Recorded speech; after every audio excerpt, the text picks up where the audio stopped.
Où il y avait des Nord-Coréens qui venaient. Et puis il est venu là et j'avais le ruban de Saint-Georges. Mhm. Puis on a commencé à discuter. Et en fait, j'avais été en contact avec lui via Internet quand il était à Donetsk. Et là, Non. on a commencé à discuter de tout ce qui se passait. Euh, mais tout d'un coup, il a totalement disparu de la circulation en Espagne. Et je ne sais pas si en fait les autorités l'ont arrêté ou pas. En tout cas, moi, je peux dire que la Suisse m'a finalement, sans le savoir, beaucoup aidé. Parce que j'ai eu peur quand même pour ma personne après cette année. J'ai eu un procès contre moi. Donc personne n'a, enfin, je l'ai juste évoqué au départ, mais après, mais qui me touchait, enfin, je raconterai ça plus tard. Et du coup, j'avais peur aussi pour moi, j'avais peur par rapport, je savais que les Français ont été tous arrêtés et débriefés par les services français. Moi, j'avais pas pris d'armes, j'étais le seul père de famille et le seul non-combattant voilà, qui soit rentré. Et en fait, mes parents habitent pas trop loin de la Suisse. Donc moi, au départ, pendant plusieurs années, j'atterrissais en Suisse. Et la passoire, c'est la passoire, hein, la frontière franco-suisse. Donc quand tu connais un peu, tu as des amis qui sont par là, bah, et bien voilà, tu te débrouilles. Et ça m'a beaucoup rassuré. Et la Suisse, quand même, voilà, m'a rassuré, jusqu'à que je me rende compte, mais bien plus tard après, que finalement, bon, ils n'avaient pas tellement envie de venir me chercher, sans doute. Et j'avais pas trop de méfiance et que après je baisse la garde. Mais maintenant, il est vrai que je la remonterai la garde vu ce qui se passe. Ouais, je sais pas quoi te dire, tu sais, c'est un tel panier de crabes. À mon avis, tu risques pas grand-chose. Oui, mais en fait, je craignais surtout pour. J'ai environ 50 000 photos. Les témoignages, j'ai fait des audios depuis le temps, surtout en 2021, j'ai fait un témoignage audio depuis 80 heures. Et puis il faut que je le peaufine encore. Là, je commente, j'ai mis en ordre toutes ces photos, tu sais, jour par jour, mois par mois. Et ensuite, je fais des audios pour raconter tel jour ce qui s'est passé, qui est-ce que j'ai vu, où j'étais, D'accord. etc. Et après, il y a les documents. Donc, par exemple, j'ai un volontaire, enfin un volontaire, un des hommes, tu sais, que j'ai interviewé là, les 11 prisonniers, qui m'a fait un plan d'une prison secrète du SBU qui est à Kharkov. Donc ça, tu vois, j'ai aussi un autre volontaire qui m'a montré sur Google Earth où sont des fosses communes du massacre de Mariupol. Donc tu vois, ça, c'est des choses qui ne doivent pas disparaître. Donc ma Non, personne ici n'est pas trop importante, entre guillemets. Mais c'est surtout ça. Donc pendant longtemps, tout est resté à Moscou. Et le projet final, c'est que ce dont je te parle aille dans des archives, de préférence 2 ou 3 au moins, et que ça soit planqué pour la dernière bataille de Laurent Braillard, c'est-à-dire celle de l'historien. Quand la dernière balle, tu sais, 50 ans après, quand voilà, ça sort, et où les bah tu historiens. l'offres au FSB, ils seront contents. Pardon? Tu l'offres au FSB. Non, mais Federalna Služba bezopasnosti. ça, ils en savent beaucoup plus que moi sur ces meurtriers. Moi, si tu veux, Oui, mais ça te permet d'être en... Comment dirais-je? Ça permet de montrer patte blanche, même si tu es connu, et puis de te faire une protection au niveau statal. ben, à l'époque, pour dire le vrai, hein, et puis de toute façon, c'est même connu parce qu'après, derrière, ils ont hacké le MGB, on était débriefé. Donc, parce que quand tu es reporter de guerre, tu peux pas faire n'importe quoi. Moi, j'avais des accréditations civiles et militaires pour aller sur le front, et j'étais souvent fixé par des soldats, déjà pour me protéger, ensuite parce que je suis pas soldat. Donc, les gens qui m'accompagnaient me disaient attention, marche dans mes. Là, quand le gars il commençait à te dire marche Dans mes dans mes pas. pas, c'est que là, tu savais que. Ou alors, il y a un sniper, ne bouge plus, etc.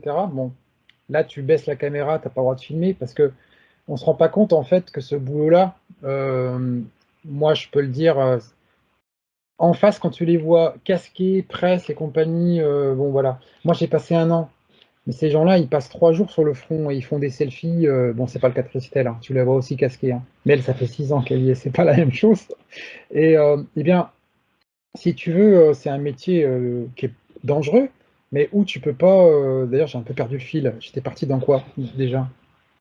On était parti sur Donetsk et puis les accréditations, Oui, le droit par rapport aux documents que tu pouvais laisser ou pas. oui, bah alors justement, les photos, elles sont géolocalisées, tu sais, par les photos numériques.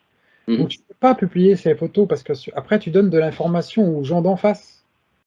Donc tu peux mettre en danger la vie des gens qui sont autour de toi, des soldats qui combattent en montrant les positions.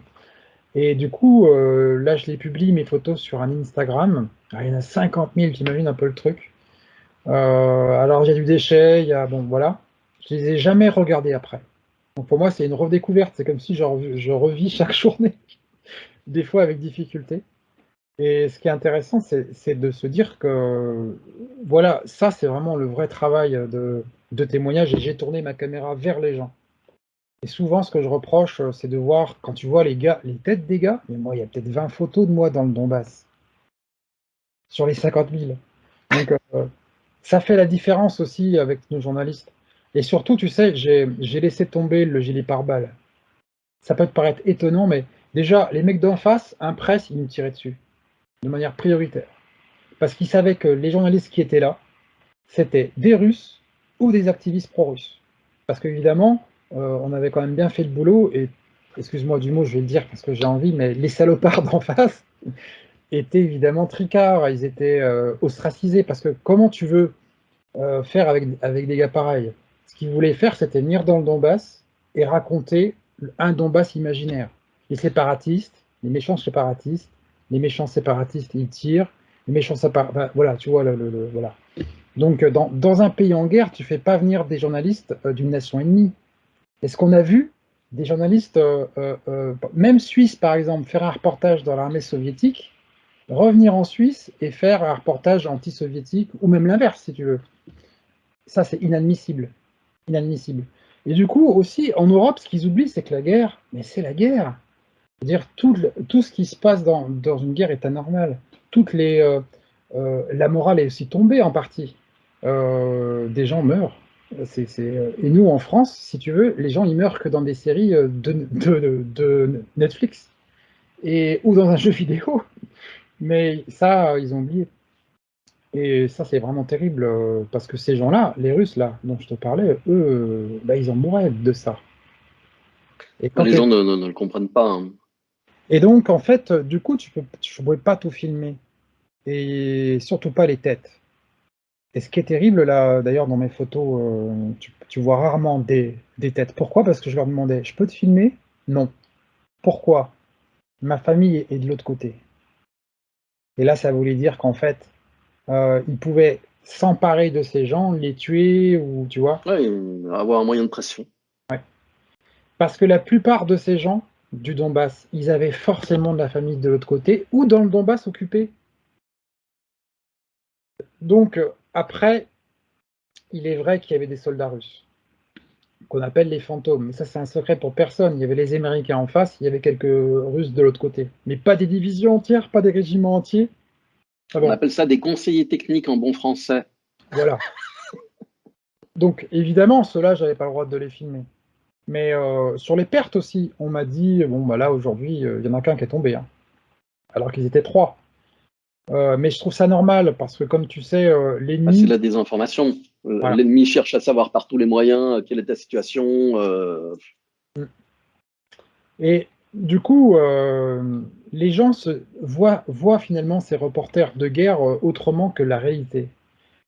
Bien sûr, alors il y a des types qui font un boulot sensationnel, hein. Il y a Patrick Lancaster, il y a O'Brien, bon, il y a eu Graham Phillips, il y en a eu plein. Mais moi, le gilet pare-balles, je l'ai vite laissé tomber. Déjà parce que j'avais pas la condition physique d'un Graham Phillips, par exemple, pour courir plus vite. Et j'ai appris aussi L'importance des chaussures. Parce que, alors, au début, moi, j'ai fait rire des gens, je pense, et même ceux d'en face, c'est même sûr. Parce que je me souviens d'être tombé et j'avais cassé mes lunettes de soleil. D'ailleurs, derrière, il s'était fait des gorges chaudes, hein. J'ai pas cassé que ça, d'ailleurs, ce jour-là. J'ai cassé aussi mon chapelet. Et en glissant sur des bouts de verre explosés, de vitres explosées, et on a vraiment failli passer ce jour-là. Et donc, ça, c'est des choses, mais quand j'y repense, euh, nous, en Europe, cette guerre, enfin, les poilus savaient ce que c'était qu'une guerre de tranchées, ceux d'après aussi. Là, c'est comme s'il y a eu une rupture. Et comme si, d'un coup, la guerre, c'est juste aller tuer trois papous au fin fond de l'Afrique qui sont des méchants terroristes. Parce que c'est toujours des terroristes hein, maintenant. Ça me fait rire parce que là, par contre, finalement, la plupart du temps, tu apprends que c'est pour de l'uranium, du pétrole, du gaz, Hein, ouais. Les du... ressources, la Ouais, raréfaction, ce qu'on avait dit tout à l'heure. voilà. Et les Français débarquent dans cette histoire, et les Européens en général.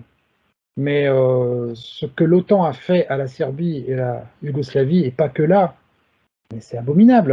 Là, on te parle, par exemple, si on revient au conflit, tu parlais d'opérations terrestres. Mais l'OTAN, en Serbie, ils ont bombardé Belgrade. Ah oui, oui, oui, oui. Et là, tout ça, c'est oublié. Mais c'était quand? Mais c'était en 99, tu vois, Oui, c'est... mais ils ont une mémoire de poisson rouge. Bon, Le ça, poisson rouge a une mémoire de 3 secondes. bon. Voilà. Et ça, c'est assez terrible. Mais en tout cas, ce sont des guerres qui... moi, ce que j'ai vu, c'était une guerre de tranchées. Évidemment, on était retranchés. Et moi, quand je suis arrivé, c'était après un an de guerre. Donc déjà, les positions étaient très retranchées, très, très fortes. Alors, au bout de 8 ans, je te raconte même pas. On a parlé des mines, mais les drones, une guerre de drones, et une guerre aussi, évidemment, hein, ils utilisent euh, des technologies satellites, évidemment, que nous aussi, on utilisait. Hein. Ce qui était marrant, c'est quand tu regardais Google Earth en 2016, tu voyais les tranchées. Tu te branchais sur Google Earth, tu voyais tout le front avec les tranchées creusées, les positions, même les positions de char, tu sais, parce que ça se voit très bien ça, ou les positions d'artillerie. Et à l'époque, des volontaires m'avaient montré comment tu utilises ça. Du coup, alors du coup, ils creusaient beaucoup de fausses positions euh, qui sont préparées, elles peuvent servir, mais il n'y a rien. Mais du coup, ça, bon, alors tu vois, c'est un peu le genre, le jeu de cache-cache. On se planque, on se replanque, on bouge, voilà. Ouais, comme les tanks gonflables de Saddam Hussein. Oui. Et les techniques, souvent, c'était, surtout pour les artilleurs, ne jamais rester au même endroit. C'est-à-dire, ils envoyaient quelques salves, ensuite ils bougeaient tout de suite. Parce que derrière, la réplique, elle est immédiate. Euh, on n'est plus en 14 ans. Voilà, ça c'est sûr. Mais bon, quel sera l'avenir des... Moi, ce qui me... Je vais peut-être choquer les gens, hein, mais j'étais soulagé que les Russes entrent en guerre, parce que 8 ans quand même. Les gens oublient que pendant 8 ans, et il faut avoir connu ça dans le Donbass pour comprendre, mais 8 ans à se faire bombarder. Alors bien sûr, il y a eu des phases plus meurtrières. En ce moment, c'est une phase meurtrière, évidemment. Mais je trouve quand même que les Russes ont une patience quand même énorme. Hein. 8 ans, mais franchement. Euh, Disons que c'est la technique face à une situation, tu recules, tu recules, tu recules, tu recules, tu recules, de manière à donner un espace pour négocier, pour arranger les choses. Mhm, Puis à un moment donné, tu arrives contre un mur. mhm, Et quand tu es contre un mur, tu peux plus reculer. mhm, Alors tu dois avancer. Et là, mhm. quand tu avances, tu vas jusqu'au bout. Oui, Et c'est exactement la situation dans laquelle on est à l'heure actuelle. mais tu sais, il y a un truc qui m'avait choqué, c'est en 2016. Tu connais les cimetières slaves, comme ils sont faits? Ouais. C'est très différent du cimetière catholique, chrétien d'Occident. C'est souvent dans un espace vert, des fois ouvert complètement. Et moi, ce qui me choquait en 2015-2016, hein, tu avais des fois, tu voyais le cimetière, il y en avait un tiers, tu voyais que c'était des tombes fraîches. Et les 2 autres tiers, c'était toute l'histoire du village. Et un tiers, c'était déjà les morts depuis 1 ou 2 ans. Non, mais Donc, ça, les gens ne le voient pas. et surtout, là, ils sont en train de contester les morts. J'ai vu un article de Libération qui écorchait Anne-Laure, Borrell, voilà, où ils contestaient les morts en disant ah oui, mais non, en fait, il faut mettre les soldats dedans. Et limite, ils allaient dire mais celui-là, il avait une main en moins, il compte pas vraiment pour un gars complet, tu vois. Enfin, horrible. Et moi, je pense que ce chiffre, il est vachement plus important. Parce qu'il y a les morts, évidemment, du front, les soldats, il y a les civils, il y a les massacres qu'on connaît pas. Donc moi, par exemple, je peux t'en citer un dont personne ne parle, c'est le massacre du village de Communard. J'ai interviewé la seule survivante de ce village. C'est un hameau. C'est même pas un village, c'est un hameau. C'est tout petit. C'est le bataillon Haïdar qui l'a passé au fil de l'épée. Et le récit que m'a fait cette femme est terrifiant. Il m'a fait faire des cauchemars même tellement c'était abominable. Donc ça, tu sais, c'est un peu la guerre comme en Yougoslavie. Liquidation par ces bataillons ethniques, hein, parce qu'on ne peut pas parler d'autre ouais, chose, hein. ouais, ouais. Voire même guerre de religion, puisque là on parle de la vieille opposition, tu sais, catholique orthodoxe. On oublie que ça a été très très violent, hein, chevalier teutonique, etc. Enfin, l'histoire des guerres des catholiques contre les orthodoxes ou l'inverse est sanglante, hein, mais vraiment. Et a fait l'objet de nombreux romans aussi, hein, en sujet. L'avantage que tu as, c'est que tu peux comprendre tout cela, le remettre dans un contexte, parce que comme tu as une formation historien, alors que bah, les gens ne lisent plus ici. Non. Donc, à partir du moment où ils ne lisent plus, ils n'ont plus accès à la connaissance, à l'information. Et je parle même pas de réfléchir. Ah bah oui, parce que bah oui, forcément. Mais ce qui est encore plus incroyable, c'est le fameux ça s'appelle la charte de Munich. C'est bizarre qu'elle soit signée à Munich, mais c'est comme ça. Je crois qu'elle est signée en 78. Mais peut-être ma mémoire flanche, hein. En fait, c'est une charte qui dit que le journaliste ne doit pas prendre position. Et elle fait je ne sais combien d'articles. Et du coup, dans cette charte, en fait, comme journaliste, tu ne dois pas prendre position. Donc le journalisme engagé, c'est interdit par la charte de Munich. Et en réalité, comme tu le sais, la charte de Munich, eh bien, finalement, elle tue le journalisme. Et qui si tu veux, observe le respect de cette charte de Munich, c'est une organisation de l'Union européenne dont j'ai oublié le nom. Et qui contrôle l'Union européenne? Bon, ben voilà, je te laisse un peu finir le truc, mais c'est totalement absurde. Et du coup, la chance que j'ai eue, c'est aussi le fait que je ne suis pas passé par une école de journalisme. Si j'étais passé par une école de journalisme, comme l'a écrit Serge Alimi dans Les Nouveaux Chiens de Garde, je serais un chien de garde sans doute. Et Ah, mais là, t'as pas été formaté, heureusement.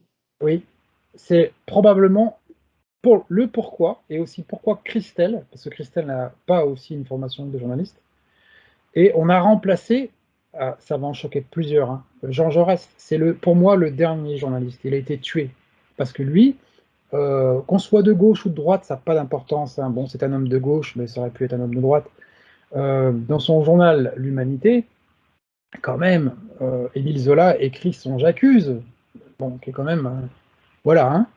Euh, et il est tué parce qu'il veut dire une réalité et qu'il est engagé contre la guerre contre l'Allemagne. Maintenant, c'est interdit. C'est-à-dire qu'avec la charte de Munich, on dirait de Émile Zola, mais c'est un complotiste ce mec. C'est un complotiste. Il nous raconte qu'il y a un complot dans l'armée française et que ce brave capitaine Dreyfus, qui en fait est un traître, n'est pas un traître, mais c'est du complotisme. Voilà ce qu'on nous dirait. Tu vois, c'est incroyable. Et on dirait, ben Jean Jaurès, non mais n'importe quoi. Il dit son avis, mais c'est un traître. Il est contre la guerre industrielle qu'on va mener. Non, mais il est fou.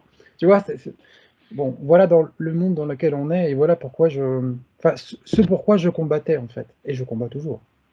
Tu le fais d'une autre manière. En tout cas, les documents, tout ce que tu es en train de mettre en format, fais-les passer à plusieurs endroits, comme tu l'as dit, qu'il y ait toujours des copies, que ça puisse ressortir d'une manière ou d'une autre. Parce que c'est aussi une garantie pour toi. Oui, et il y a aussi il y a les articles, mais j'ai plusieurs, j'ai oublié de le dire, mais j'ai les photos, mais j'ai les vidéos. Donc par D'accord? exemple, les 11 personnes dont je te parle, j'ai les vidéos de leur interview, où ils racontent tout. Le type, d'ailleurs, il y a dans les trucs horribles, il y en a un d'entre eux, son boulot, C'était un type, tu sais, qui était livreur. Donc avec sa petite camionnette, il se baladait dans toute la région de Mariupol et il faisait des livraisons. En fait, il en profitait pour repérer les positions des Ukrainiens, les armes et tout ça. Et il faisait aussi de la prospection, par exemple les prisons secrètes, qu'ils ont arrêté, ce qu'il est devenu, et faire des listes de noms de mecs disparus. Et lui, il est allé vraiment au fond de l'horreur. Et il m'a raconté qu'il a suivi une piste un jour. Il m'a montré sur une carte de Mariupol où se trouve une prison du Pravi Sector, une prison secrète encore, où il torturait les gens. Et ensuite, il m'a raconté que derrière, il les emmenait dans une casse, les cadavres, il les foutait dans une voiture et il faisait marcher, fonctionner la presse. La presse, ouais. Et ensuite, le cube était jeté dans un endroit, dans un puits de mine. Il m'a montré où, en me disant là, plus tard, après la guerre, alors évidemment, dans un cube métallique, hein, il y avait ce qui restait de ces pauvres gens. Donc voilà un petit peu le genre de personnes que j'ai pu approcher, interviewer, et si tu veux, le fait, tu le sens dans le regard et dans ce qu'il te raconte que c'est impossible à inventer des choses comme ça. Et c'est du même acabit, de la même hauteur de monstruosité que la Shoah par balle, les massacres euh, de Volhynie où les Ukrainiens de l'UPR ont massacré au bas mot peut-être 80 000 ou 100 000 Polonais dans 1300 villages en 1944, etc. Enfin, bon, On continue la tradition. oui, oui, oui. Et la femme dont j'ai parlé du village de Communard, c'est horrible. Elle a survécu, tu sais pourquoi? Parce qu'elle a pu se cacher. Bah, tu connais les petites maisons ukrainiennes, slaves, russes, les Oui. dachas, en Transnistrie, et parce que tu le sais pas, mais ma femme, elle est née à Chisinau. Donc, non, non, je connais bien, j'y suis allé souvent dans ces coins-là. Elle a une tante qui est de Bender, justement, en Mhm. Transnistrie. Bon, hélas, qui est morte il n'y a pas longtemps, Galina, que j'aimais beaucoup. Enfin, bon, bref. Donc, je connais l'endroit, c'est un pays incroyable. Enfin, bon, bref. Enfin, ce sont des pays, parce que c'est quand même bizarre, hein. Voilà. Et, et donc, cette femme, c'est une maison, donc, la dacha, quoi, en bois, tu sais, avec les tours de fenêtres ciselées, tu sais, avec les petites Mhm. couleurs, voilà, on est dans un endroit comme ça. Et elle s'est cachée, il n'y a pas d'étage dans une maison comme ça, comme tu sais. Non. Elle s'est cachée sous le toit, et tu sais que ces toits sont souvent en tôle, tu sais, bois, tôle, voilà. Et elle est dessous, ils la trouvent pas, et ils sont dans le hameau, et là, alors, c'est le bataillon Haïdar qui arrive. Ils, en fait, ces gens-là, ils se sont dit, bon, bah, c'est la guerre, les Ukrainiens arrivent, mais bon, on n'a fait rien à personne, donc il va rien nous arriver. Et ben, en fait, non, pas du tout. C'était Haïdar qui arrivait, et ils ont arrêté tous les jeunes hommes, ils les ont enfermés dans la mairie, et ils ont tué tout de suite tous les vieux et les enfants. Et après, les hommes, ils les ont torturés, elle les a entendus, elle est restée 2 jours sous son toit à entendre ça, parce qu'au début, elle ne fait qu'entendre, mais après, la pauvre a eu la mauvaise idée quand elle est descendue d'aller voir. Donc je te raconte pas la suite, Ouais. hein. Ouais. Ouais. Les hommes, ils les ont torturés pendant toute une journée, toute une nuit. Et les femmes, je te raconte, bon, ils ont violé atrocement, bon, et tué aussi. Et elle avait tellement les jetons qu'elle est restée presque à mourir de soif, parce qu'évidemment, bah, pas à manger, pas à boire. Et comme tu sais, si t'as pas à boire 2 jours, tu meurs. Enfin, je veux dire, tu survis pas longtemps, hein, sans eau. Donc, à la limite, si tu veux, de ah, j'en peux plus, il faut que je sorte. Ils sont partis depuis longtemps, tremblantes, elle a eu le malheur de descendre. Le pire, c'est que la pauvre femme, donc seule survivante, son fils, qui avait une vingtaine d'années, a été tué dans l'année qui a suivi dans l'armée des milices de la République, et son mari aussi. Quand tu interviews des gens comme ça, tu te rends compte un peu le traumatisme. Elle avait 55 ans ou 54 ans, je l'ai rencontrée dans une petite ville, je me souviens plus, mais j'ai tout ça de toute façon dans mes articles.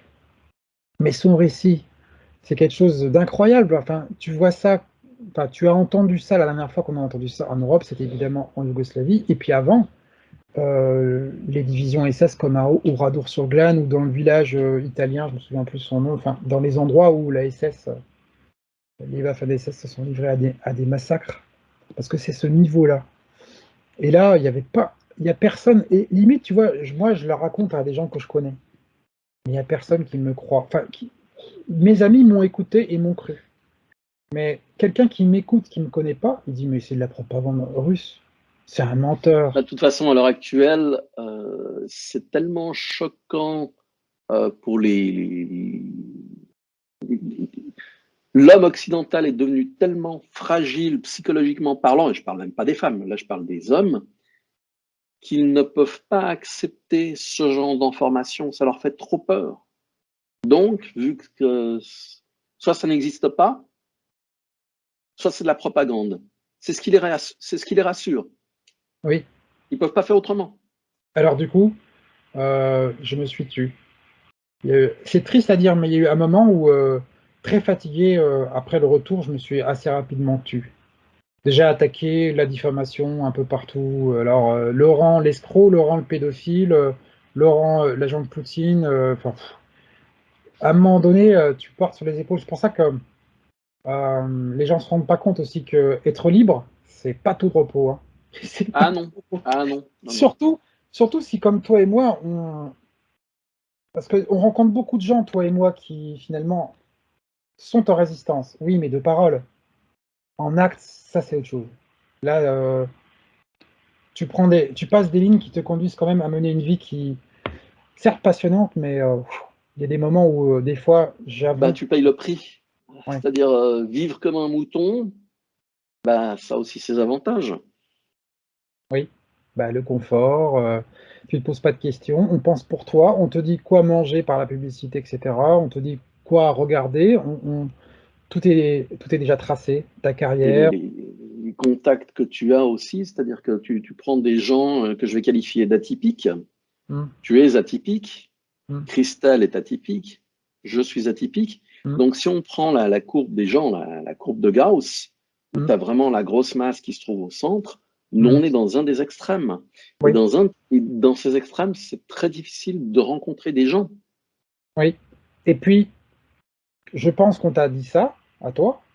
Alors, soit tu es un fasciste, tout de suite tu es forcément un fasciste, ou un communiste, bolchevique. Enfin voilà, on te classe dans un extrême, forcément. Et moi, j'ai pas arrêté de dire, mais arrêtez de me. Enfin, moi, je refuse d'être dans une case. C'est justement ça que je combats. Et ce que je trouve triste, c'est que les gens ils soient dans ces cases. En France, c'est le cas, hein. Alors, les Zemmouriens, Mélenchon, Le Pen, qui tu veux, Pécresse, etc. Finalement, c'est une sorte de C'est un combat, théâtre. oui, de théâtre sans intérêt, où finalement ces gens-là se font plumer, se font oppresser, etc. Et il se passe jamais rien. Bah, les Et gens ne voient pas la réalité, ils sont distraits. Le but, c'est une distraction. C'est une distraction. Et si tu veux, pour que l'être humain fonctionne, il a besoin de moments où le cerveau ne fait rien pour pouvoir récupérer. D'accord? Ça fait oui, partie du fonctionnement humain. oui, Et de nos jours, on a une vomissure, parce que je ne peux pas appeler ça autrement, de médias qui te prennent tout le temps disponible de ton cerveau. Donc mmh, ton cerveau devient complètement, il est usé, il est fatigué. Et plus tu regardes ces merdes, moins tu vas arriver à réfléchir. Et au oui, moment où on va te présenter quelque chose d'intéressant, oui, eh ben, ton cerveau sera cramé et il n'aura plus les capacités de comprendre. Alors, comme tu ne comprends pas et que tu ne veux pas passer pour un con, ah, c'est un vilain fasciste, ah, c'est un vilain communiste. oui. Par contre, je voudrais rebondir sur ce que tu disais tout à l'heure sur, être rustique et savoir ce que c'est. Ça m'a beaucoup servi le Donbass. Maintenant, et des fois, ma femme me dit: «Laurent, tu m'ennuies parce que toi, je veux dire, s'il y a pas de salade, bah, tu vas manger des carottes. Si, voilà, tu peux te Tu contenter du t'adaptes. minimum syndical». Et je lui dis: «Oui, mais c'est une force ça». Et il y a beaucoup de gens, du coup, en fait, finalement, ils sont que dans l'attente, de combler un besoin qui n'est pas naturel, en fait. Et ils perdent du temps, mais un temps incroyable. Et les besoins pas naturels, c'est ceux que tu as évoqués, hein, c'est des écrans, par exemple, ça peut être, je sais pas, enfin,